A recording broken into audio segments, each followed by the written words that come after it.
There we go. So why are we here?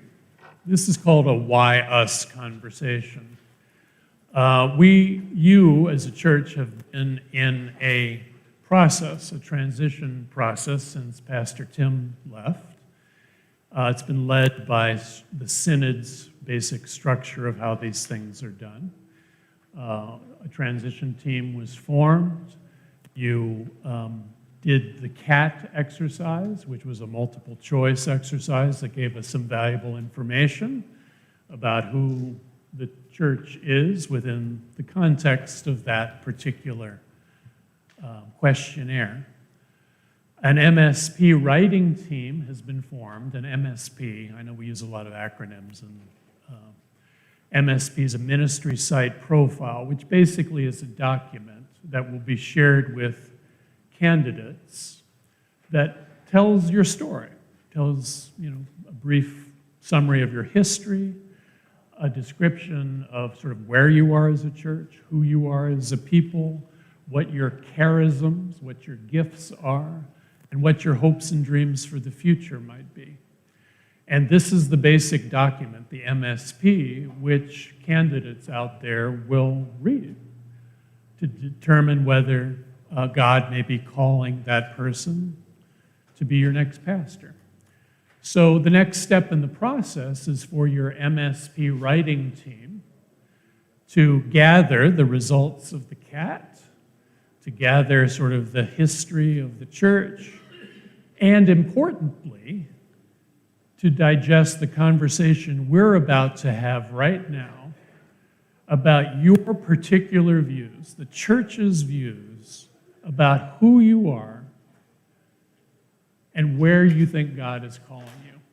Now, as a prompt in this exercise, the transition team circulated 3 questions earlier in the year, and I hope everybody's had a chance to read over the results of these.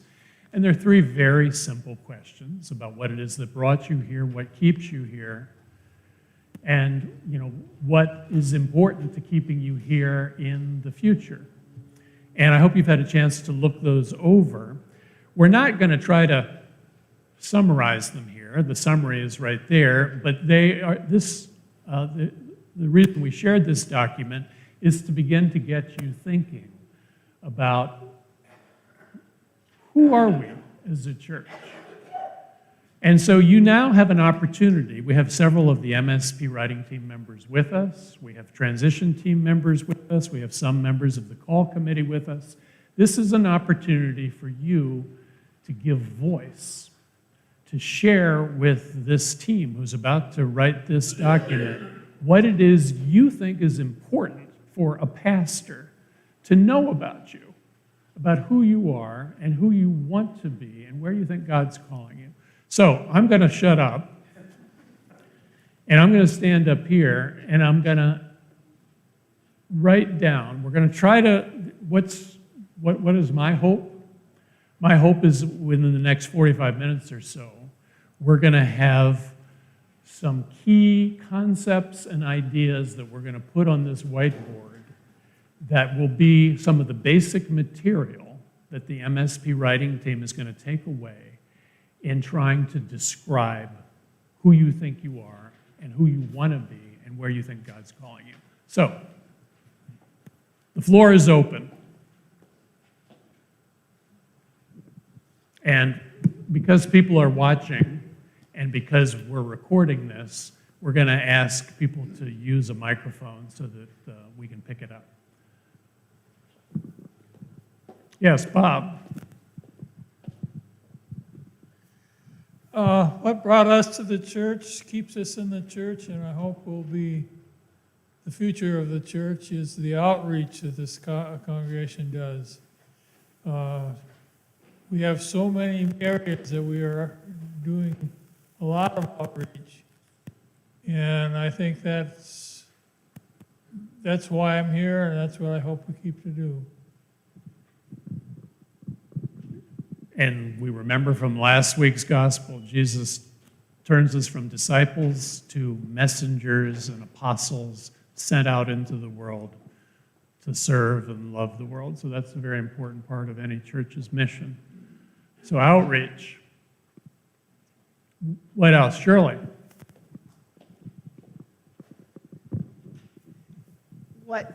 One of the things that's most important to me is pastoral outreach. I don't mean outreach. I guess I'm trying to say pastoral reaching out to people. We're going to call that pastoral care. Pastoral care and being a good listener. Okay. Now, I'm just going to make a comment about, I think that's hugely important, but I'll just, here. I'll just say,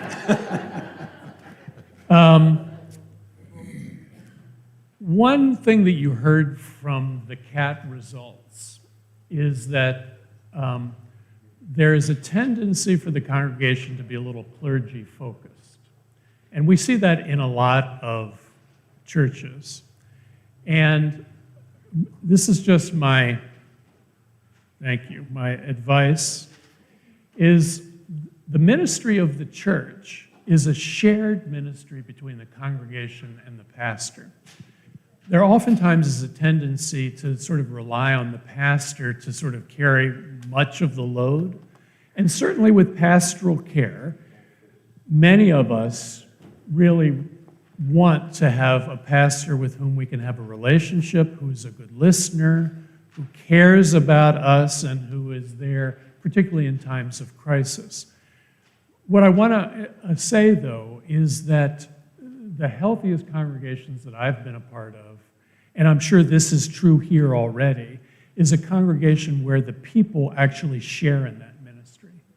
And it's not just the pastor who does it, and where there are pastoral care teams.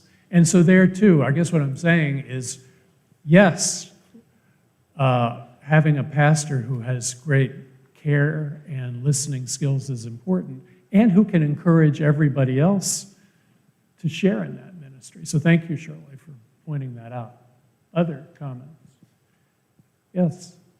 Hi, my name is Sue. I don't know a lot of you. I'm fairly new. But one thing that drew me to this church was our Indonesian brothers and sisters. And I really appreciate them, and I wish there was really more interaction. The more, the better. Thank you, Sue.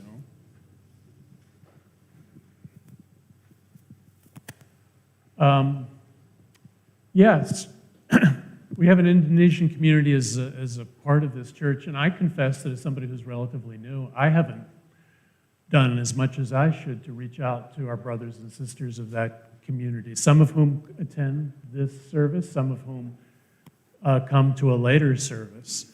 But this is an important expression of our worship life and an important expression of our outreach. So thank you.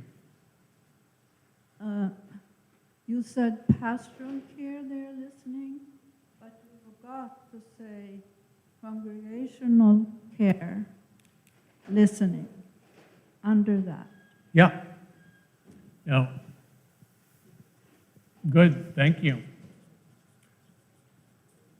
And when you say that, Leah, say a little bit more about what you mean. Oh. Well,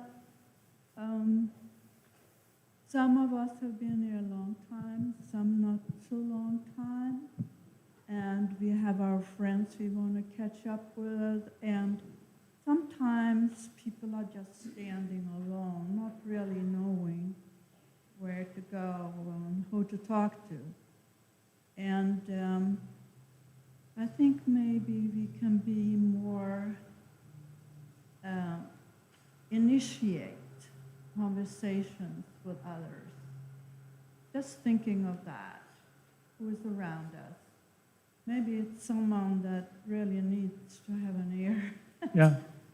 And that's what I meant. Yeah, thank you.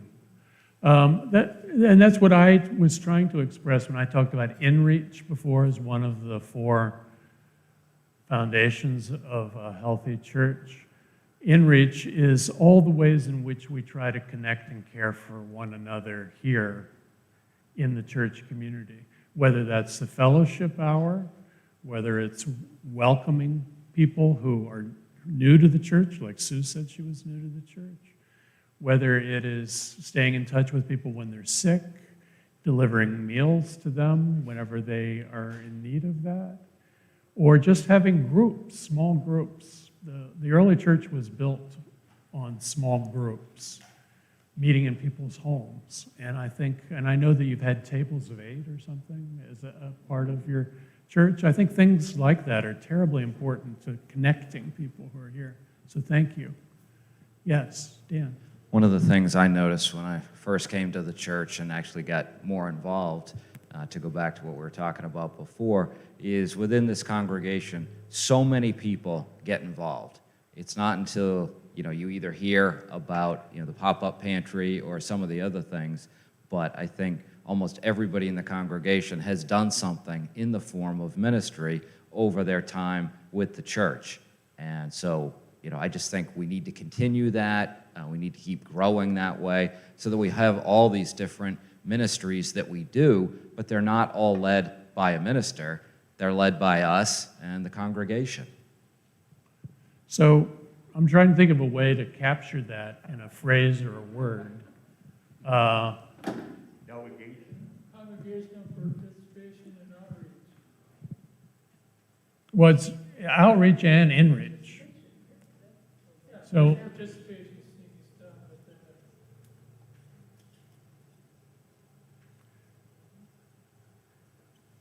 and this is another way of really saying not being so clergy-focused, but rather sharing ministry as a congregation and participating in it widely. Yes, Glenn, you haven't said anything. As a footnote to that, where's the mic? It's right there. Congregational empowerment. And say more about what that means. I think that means a variety of things. I think that means that each member should feel, I don't want to use that term, is encouraged to be develop in faith and in practice of faith in the ways that they are gifted. And that may be a period of amount of discovery. I think that also means that there's accountability from the teams to the council and vice versa. And that it does not rest on the pastor to do everything or to be the communicator or the link between everything. Okay, good. Thank you for that.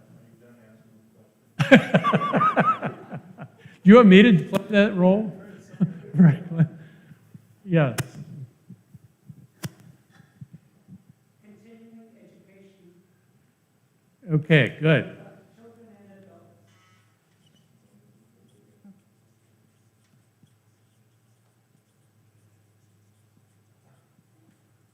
Yeah, since we've been coming out of the pandemic, we haven't seen a lot of this, right? And I haven't sort of been able to experience what I know you have offered traditionally. I know you've done adult forums. I know you've had lots of programs around that. I know there have been confirmation classes. I know there have been other educational opportunities. But, as Jesus' conversation with Peter teaches us today, growing in the faith, studying Scripture, figuring out ways in which our identities as Christians can be expressed in meeting the needs of the world. These are all hugely important things. So thank you for underscoring education. Yes. Oh, ma'am. So one of the things that drew me to the church is I have 5 older kids, and then I have my second batch that I was fortunate enough to adopt. But my older kids were very involved in the church youth group, and that's kind of gone by the wayside with everything else. And I would really like to step up this fall and try and renew the youth group. For the teenagers in the church, I'm probably not the best person to do it. They probably would rather have somebody in their 20s, but at least if I could get that started and really outreach, you know, to the children in our, or the teenagers in our congregation, since I'm going to have adult teenagers by then, as well as, you know, from other churches and in the community to have a safe place, meet and do activities and volunteer together. I think that would be really great. Yeah, great, thank you. Yeah, it is, and I will say in all churches that I've experienced during the pandemic, it's been one of the things that has suffered the most because, of course, our children have been having to deal with online learning and struggling with sort of all the challenges of getting educated in and socializing within a sort of pandemic world. And most churches have not been able to sort of have those kinds of programs for COVID reasons. And now that we're emerging out of that, I think it's something that we really need to attend to. So thank you for that. Yes. Continue our ministry with Calumet. Say that again? Continue our ministry with Calumet. Oh, Calumet Camp. Now, there's something I know nothing about. It means peace? Yes. I'm for peace, so that sounds like a good thing to do. Yeah, I want to call on people who haven't had a chance to speak yet. Both of my kids do not attend church. And the reason why I'm going to bring this up is when Jesus asked the disciples, his followers, to cast the net on the other side of the ship, how do we think out of the box without compromising our belief system to bring in people who are of the next generation? Because I hate to say it, but everything evolves, and that goes for religion too, as well as science. And I think science and religion have to evolve together, or we're going to lose a lot of people. Okay, you've put your finger on a major challenge for the church in America, not just this church, but sort of all Christian churches. I've tried to summarize your point here, reaching nuns. Nuns is the new term for those people, not just young people, but those people who don't claim any affiliation with any religious tradition. And when I was the chaplain at Harvard, in my last year there, which was 2017, for the first year ever, more than half of the incoming freshmen at Harvard did not identify with any religious tradition when they were asked that question. So there are a lot of people out there, young and old, who don't identify with a religious tradition and for whom much of what we do here in church is foreign. They're not particularly biblically literate, they aren't familiar with the history of the church, and they're not familiar with the patterns of worship and the way we sort of gather and what we do on Sundays. And so this is a very complex challenge, but it's one that we're called to face. And so that's, we could spend a couple of weeks talking about how that is done. And I guess if I had a suggestion, and I don't pretend to know the answer to this question by any means, but if you ask me what I think about this, my recommendation would be that the church focus on doing as well as you possibly can with what you have. Feed the people who are already here, encourage and empower them to reach out to the world, and people will come. And I'm not saying that you're suddenly going to go from a church of 100 people on a Sunday to a church of 200 people, but that's the best way, sort of authentic witness and sort of authentically doing what you know how to do is, I think, the best way to reach people. I don't, it's a hard problem. Yes, ma'am. We need a mic, so just a second.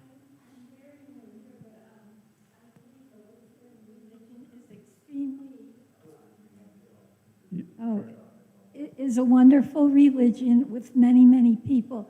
I believe pastoral age is monumental in choosing a pastor. I don't mean right out of seminary, but I feel that a pastor who has served a few congregations and has gained in knowledge and wisdom and sermon-wise is extremely gratifying and brings people to church. Would pastoral experience be a way of, Yes, but I grew up with senior pastors, a pastor emeritus and then a senior pastor.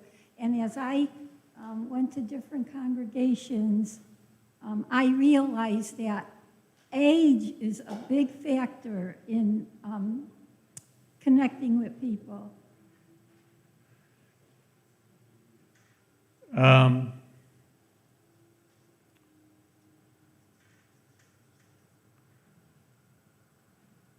do other people have a reaction to that comment? I'm curious about it. Well, can I tell you, I thought you were the pastor. I I am, said, oh, until May 15th. I found out you weren't. So I'm very interested to see how this congregation, in what direction they're going to look at. Yeah. Because warmthness, if you're too young, you're busy at home with children and family and things. However, if you're at a steady flow in life, you give more to the congregation. So here's what I would say in response to that. I mean, you're absolutely right that who the pastor is in terms of all of their qualities is important to sort of drawing people in and feeding, and age can be one key element.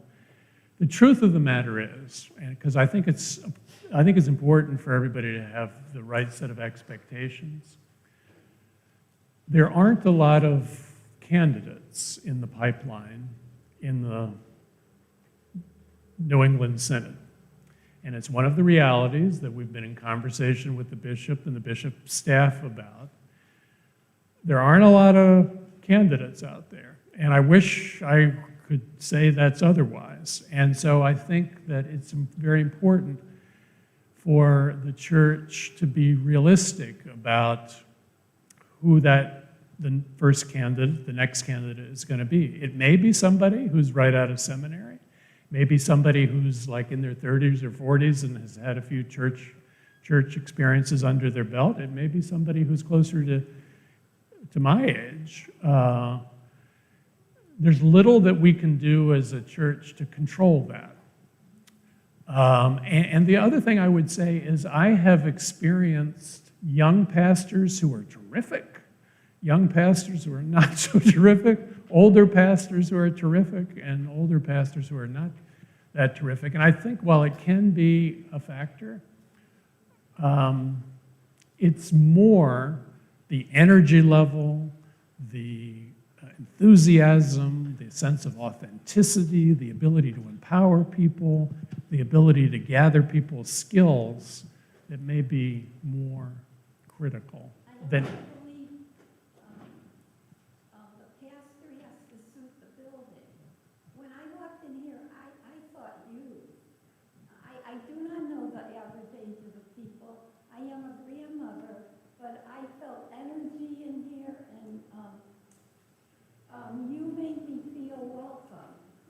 But in a surge, if it needs a little more time, I think you have to go with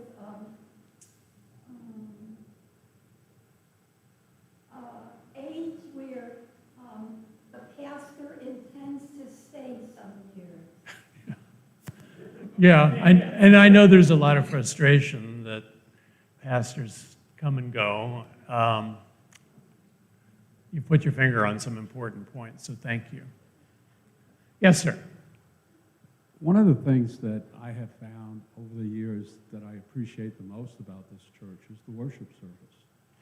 And I think it's very important that whoever the pastor is who comes in recognizes that where we come from, some distances to come here, I think a big part of the glue that holds us together is the worship service. Thank you for underscoring that. You have a wonderfully diverse musical tradition here, and I know there are some people who like a more traditional service. There are some people who like a more contemporary service. The fact of the matter is, I think you do them both very well. I think that finding a pastor who is really sensitive to and eager to sort of make a worship experience as good as it can possibly be, whether it is traditional or contemporary or both, I think that's vital. So thank you for that. Mark.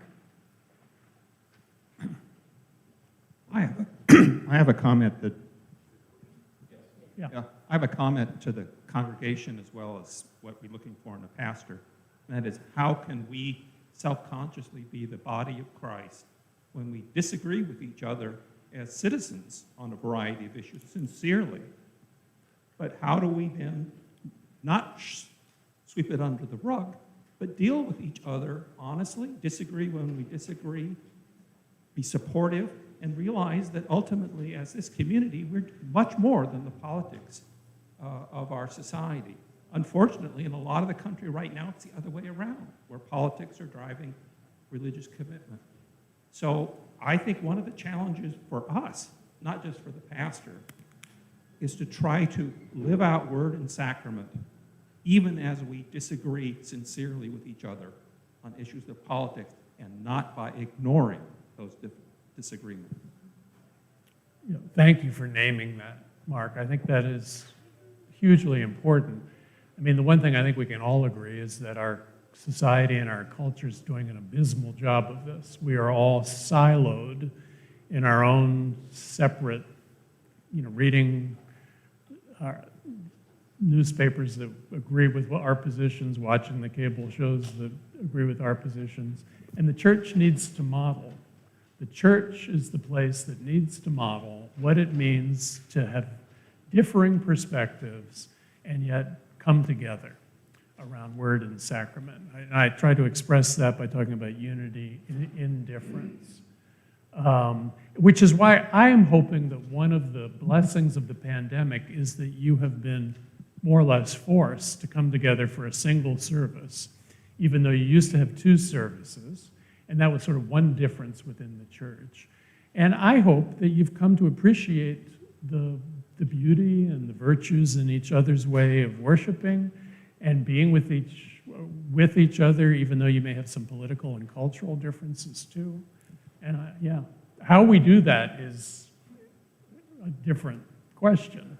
But finding a pastor who's committed to that and not taking sides, but bringing everyone together in conversation. Yes, Alice. Yes. I'm Alice. I'm the quiet Vosberg. I first came into this church in September of 1977. I've seen us grow. I've seen the congregation diminish. I've seen our finances be fantastic. There's been times we put bills on the wall and people have chosen what bill they were going to pay. But we are stubborn. We're tenacious.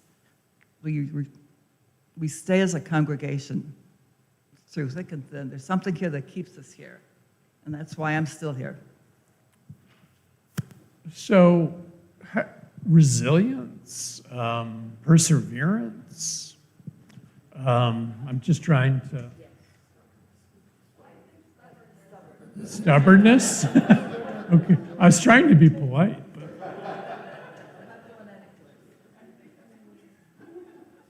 Stick-to-itiveness. Okay, thank you. Yes, ma'am.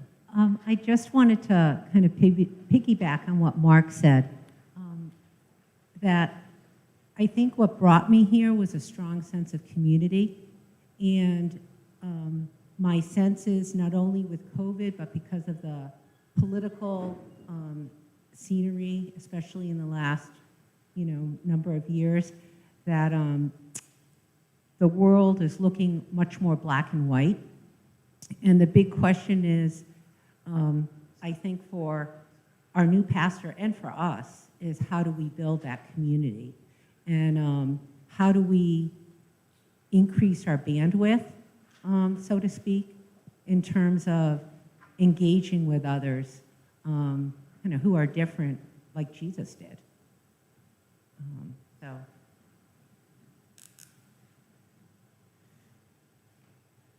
I'm going to. Embracing others.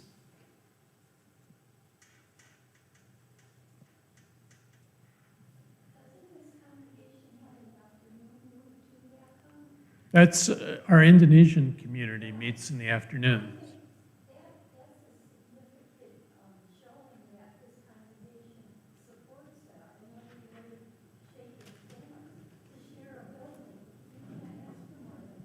Yeah, sure. And I think one of the challenges is finding ways to connect the two communities a little bit more so that we're not only sharing the building with them and reaching out to them, but we're coming together. Paul? Shirley couldn't stay, and she handed me a note that she wanted to give an answer to a follow-up question, so to speak. And it goes back to basically her own experience. Is it on? Yeah, you just have to hold it. Sorry. All right. This is Shirley's note. My experience of sitting for an hour by myself during Easter lunch, unable to balance a dish of food with leg braces, and she had to sit close to the table, but nobody came over and talked with her or anything. So that seems to be encouragement to be a friendlier congregation? I don't know. Is that what you think she's saying? Yes. Yeah, there's a tendency that I think we all have in churches, is that we've been there for a long time and we assume that everybody else knows people the same way that we do. And sort of going out of your way to make sure that everyone feels that same sense of connectedness and welcome that those of us who have been in a church for a longer period of time do. It's hard because a lot of us are shy, and it doesn't come natural to us, and you sort of have to break out of your shyness to make other people feel welcome.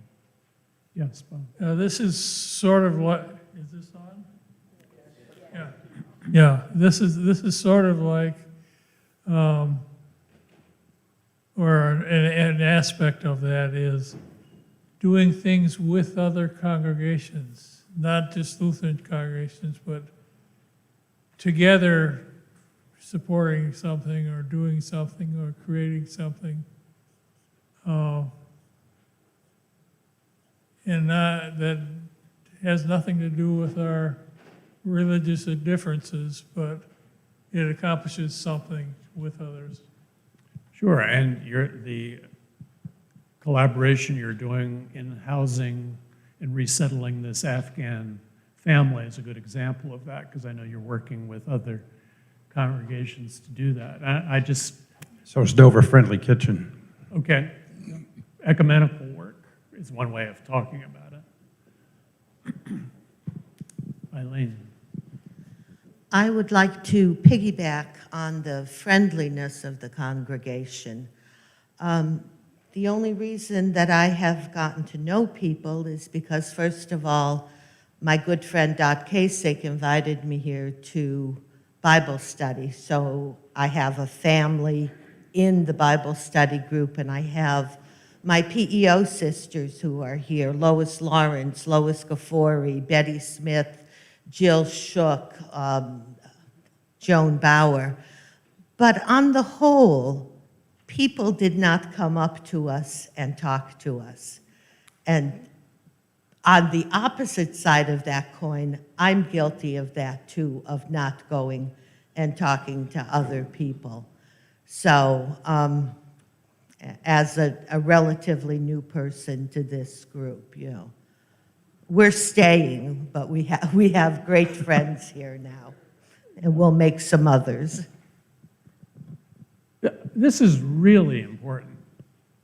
I'm an introvert by nature, and I don't have an easy time doing this. but you sort of got to push yourself to do it.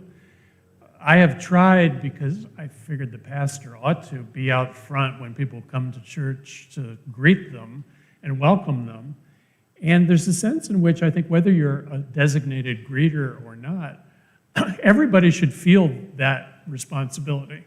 You should sort of feel the responsibility of, even whether it's people you sort of know who come on a regular basis or somebody who's brand new, just making a point of connecting with them and checking in on them and making them feel like, you matter to me. Yes, Franklin. If somebody's sitting on a hearing aid, would you turn it in? Linda's looking for a hearing aid. Oh, we're... It's in the sacristy? Yes. Okay, I'll tell her. Good question. Other comments?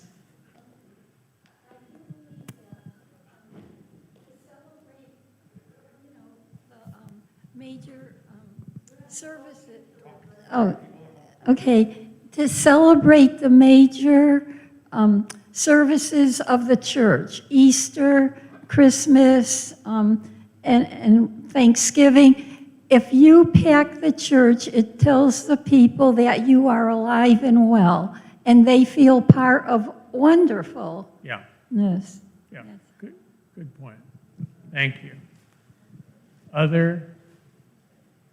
I have to confess, I don't know the lady that was sitting alone.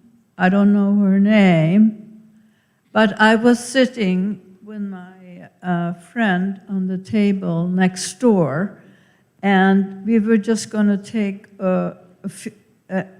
do a fast getaway. We had to travel to Berlin in Massachusetts, but I kept looking at her, how she was looking around, and I said to myself, if I sit down and we have to leave, maybe she will be upset. So I feel guilty.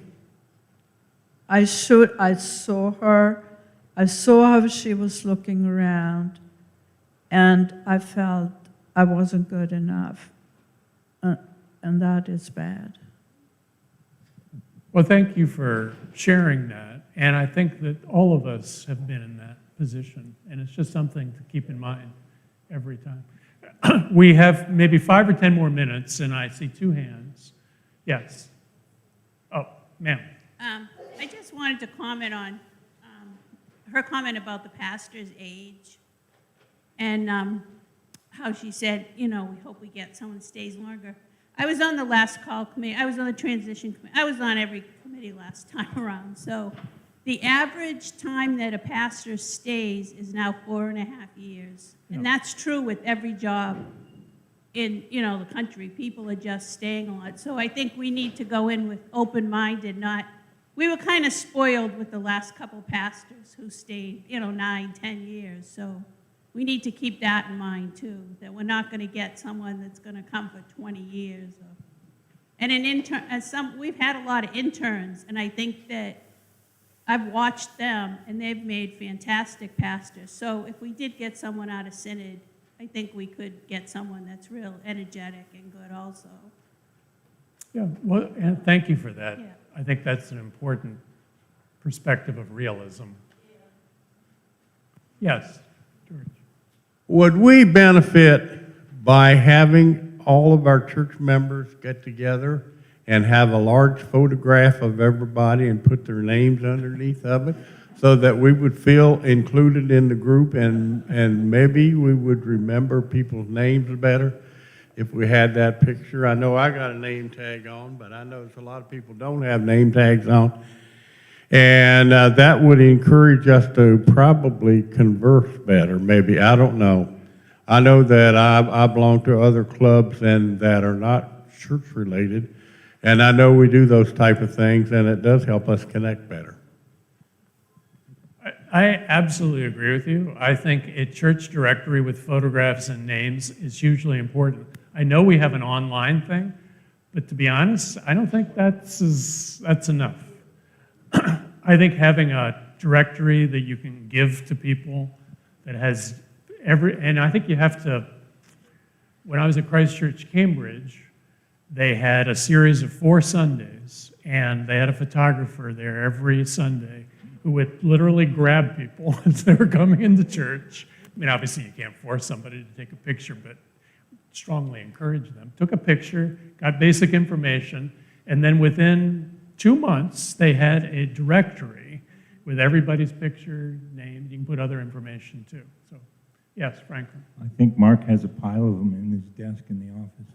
What's that? Directories. I don't remember when last we did a directory, but we do have some around. Well, when I came, I asked for one. Okay, yes, Bob. Yeah, this is short. We got new name tags, and we've done this before. We've had name tags, and I think it was very helpful for new people visiting, looking for churches and stuff, that where they're from is on it.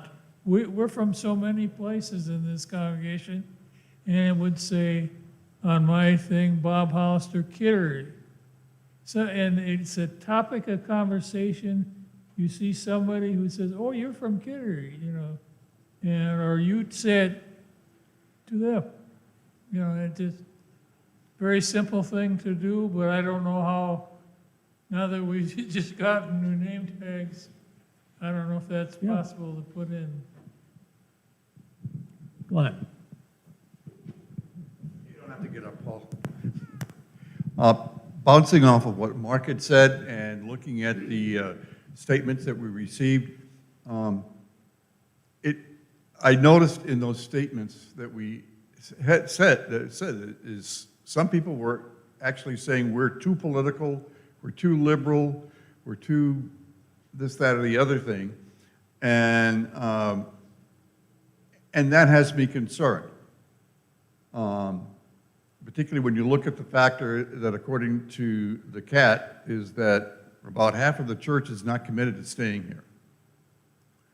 And I don't really know what that all means, but one of the challenges I think that is out there for all of Christendom is to distinguish, to be the church in the world, not of the world, and to be ahead of the game in terms of what's happening. How do we respond to contemporary issues out of our faith, and for us, our Lutheran faith, without being perceived as political?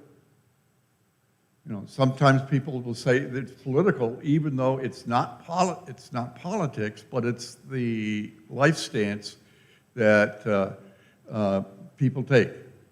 You know, whether it be the RIC thing, or whether it means being a green faith, or whatever you want to call it. That's, for some, that is conceived as political, as opposed to how are we reacting to the world as it is now. Thank you, Glenn. I think this goes back to Mark's point. I think that every church needs to find a way to, we have to recognize that we differ in terms of the causes and the political and ideological points of view that we have.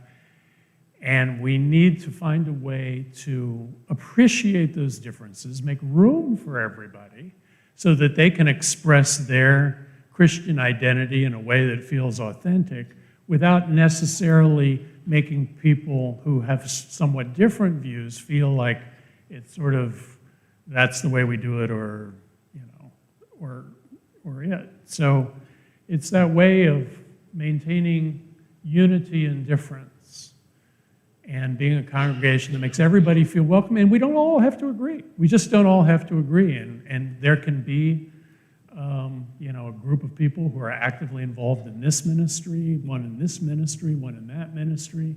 We can appreciate each other without necessarily fully agreeing, and stay together as a community. The last thing that you want to do is continue to break up into smaller and smaller churches where everybody thinks alike. That's not healthy. So, yeah, thank you for that. You've put your finger on an important issue. Okay, It's 11, and I promised people that we were going to be done. Yes, Burl. Chairman of the transition team. No, I'm not. Aren't you? I Not thought the you were. chairman of the transition team. I may be aggressive, yes, but I'm not the chairman of the transition team. People used to look for me. When they saw me coming, they'd say, uh-oh, here he comes. What does he want me to do? Because I was with the property team. So, no, I want to thank all of you that are here for the transition team for your comments.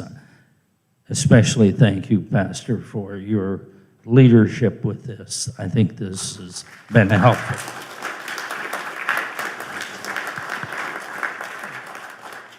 And I guess we're casting a net out there. We're not looking for fish, but we're looking for a pastor.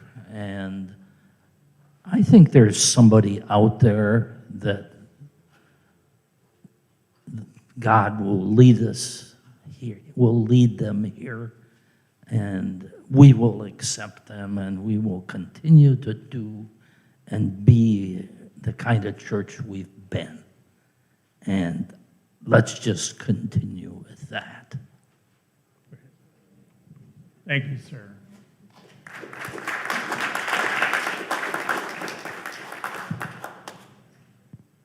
Any other parting words? If not, let's please stand. Life is short, my brothers and sisters. We haven't much time to gladden the hearts of those with whom we walk this earth.